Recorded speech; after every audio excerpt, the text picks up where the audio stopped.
Hi, it's me, David, and I'd like to welcome you back to Life with Parkinson's. Thank you for taking the time to watch.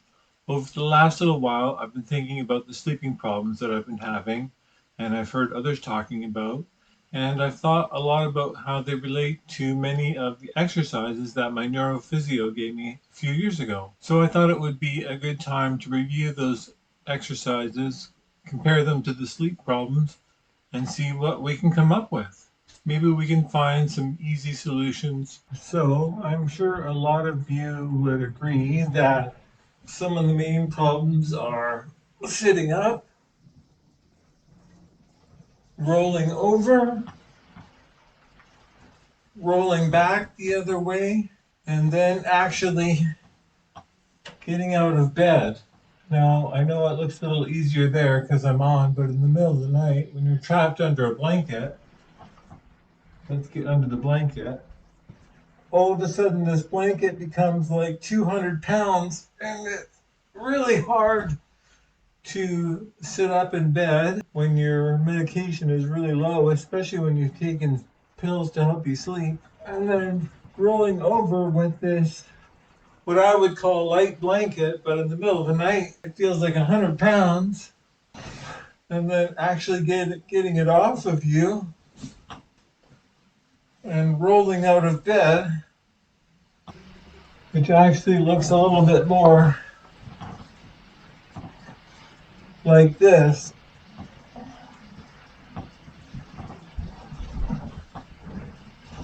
Now, if that's you, don't worry. I've done that a few times, but we're going to look at some ways, hopefully, that we can improve that.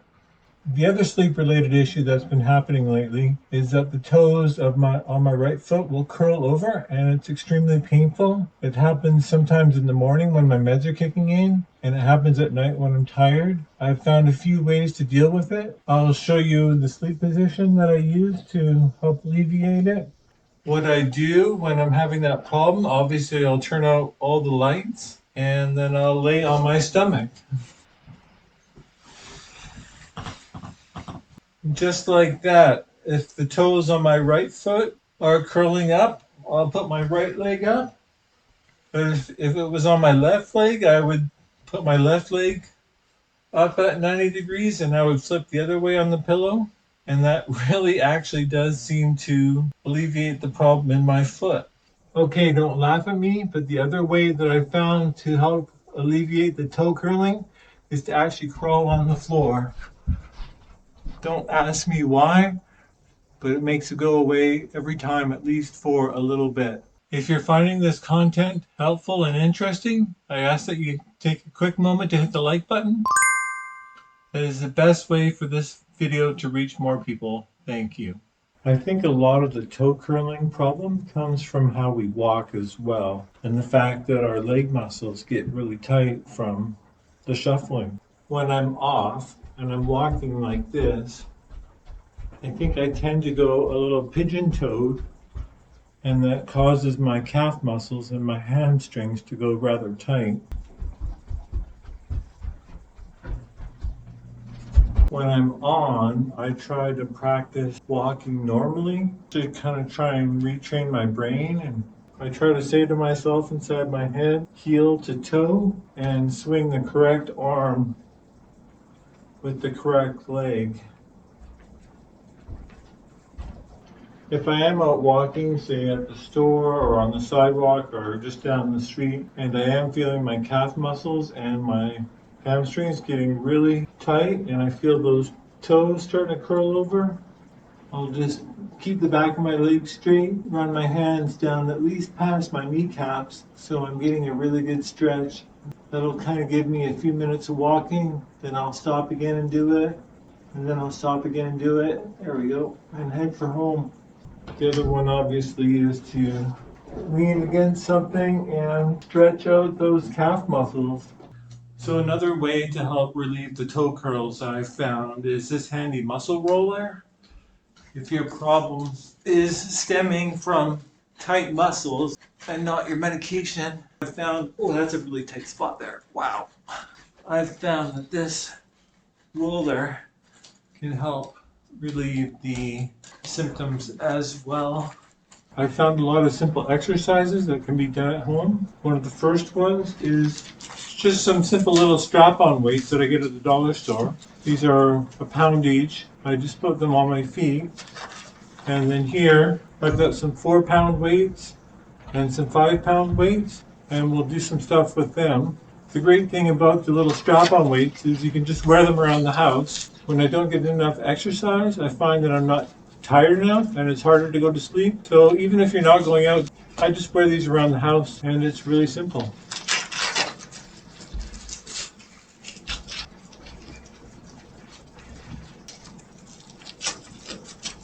And then I add these little Velcro straps because sometimes the weights do come off and it's a little bit of a pain in the butt. Another reason I started to use these because I found that if I don't use my muscles, I lose my muscles, and especially my leg muscles. If I'm not exercising them enough, I find that I lose my balance a lot easier. One of my favorite ones to do is I'll get either my 4 or my 5-pound weights, and then you just swing from side to side. So then you just step over and then step back behind.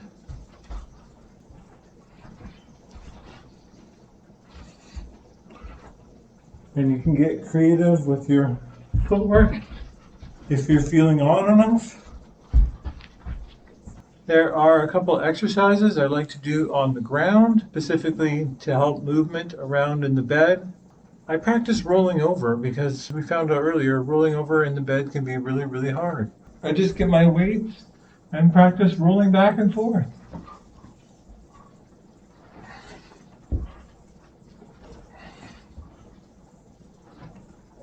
Then another exercise I like to do is to practice sit-ups. I just throw my weights on my chest to make it a little bit harder, so I can stay ahead of that blanket.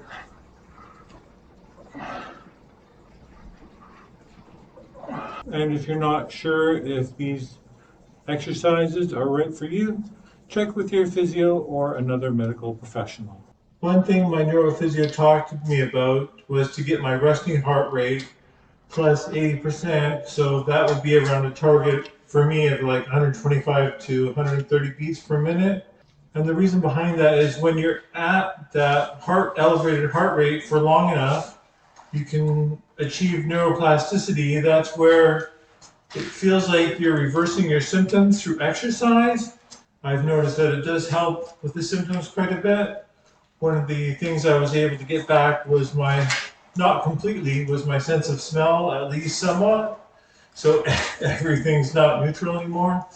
I'm going to set these up and give you a quick demo. The great thing about these trainer stands is they're easy to set up. This only took me a couple minutes. You can get them really cheaply, say at Facebook Marketplace or at a second-hand store. And you don't need to spend a lot of money on the bike. This is actually one I got for free. Away you go when you're exercising.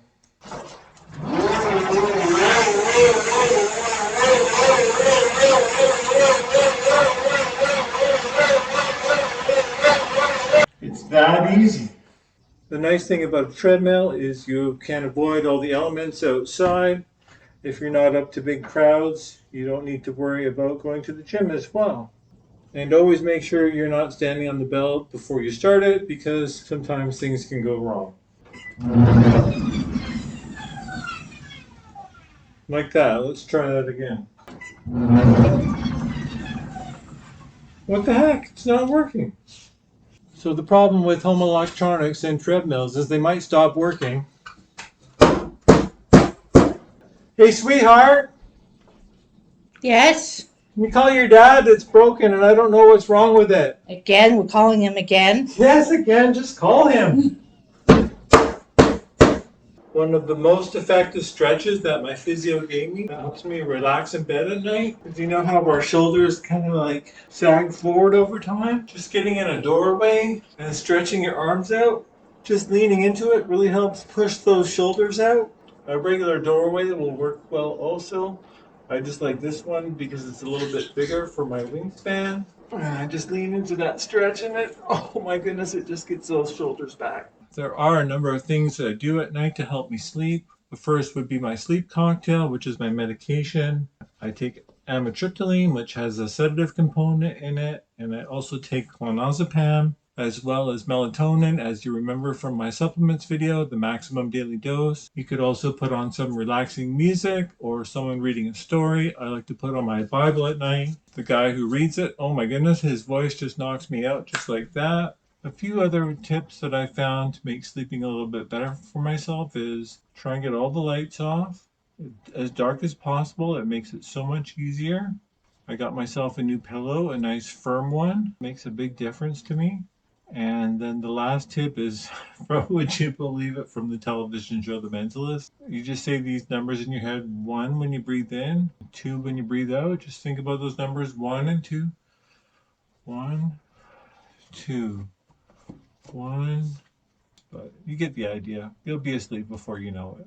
Parkinson's can be a really funny condition. There seems to be no time off. It's like a full-time job managing your symptoms, getting yourself ready for the day, getting yourself ready for bed. It's really amazing how much effort it takes to keep on top of things. So let me know in the comments below what you do for exercise. How do you get ready for sleep? How do you take care of your toe curling? It'd be really interesting to get a good conversation going about that. YouTube is going to suggest a video over here. They're going to ask you to subscribe over here, and let's take this journey together.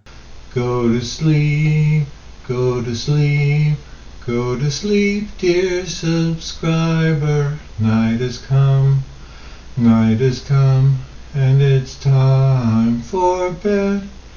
Go to sleep, go to sleep, go to sleep, dear subscriber. Go to sleep, go to sleep. Night time has come.